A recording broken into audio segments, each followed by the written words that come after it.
ఈ దరిద్రపు చెత్త రాజకీయాల వల్ల చివరికి మన క్షోభ అనుభవించి వెళ్ళారు.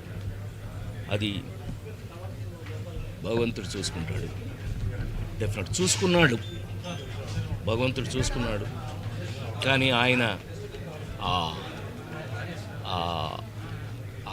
గెలుపు, ఆ నిజ గెలుపుని ఆయన అనుభవించి ఆ సక్సెస్ని ఆయన చూసే వెళ్ళారు. ఆయన జీవితంలో ఈ కంపెనీలోనే నేను హీరోని అయ్యాను, ఉషాకిరణ్ మూవీస్లోని.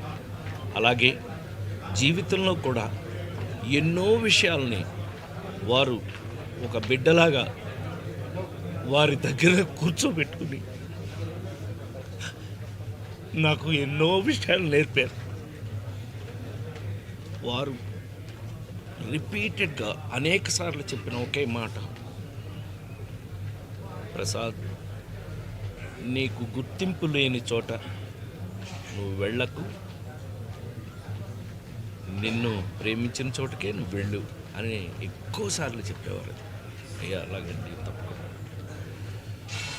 ఈ రోజున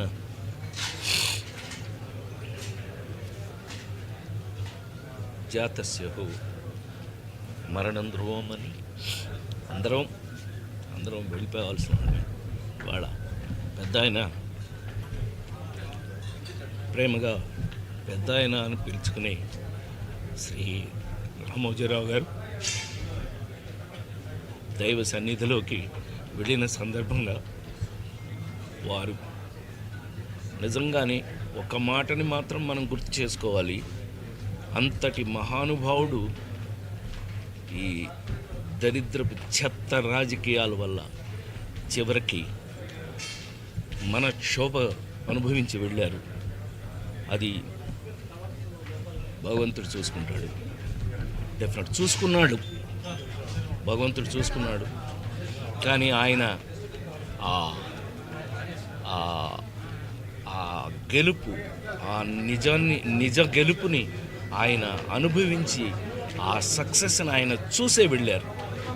ఆ విషయంలో చాలా చాలా సంతోషం. ఆయన అనుకున్నది సాధించి మరి వెళ్ళారు. వారి మనశ్శాంతి, వారి జీవితంలో వారు ప్రపంచం బతికున్నంత వరకు కొంతమంది బ్రతుకుంటారు, అందులో శ్రీ రామోజీరావు గారు ఒకరు. అది ఒక చరిత్ర.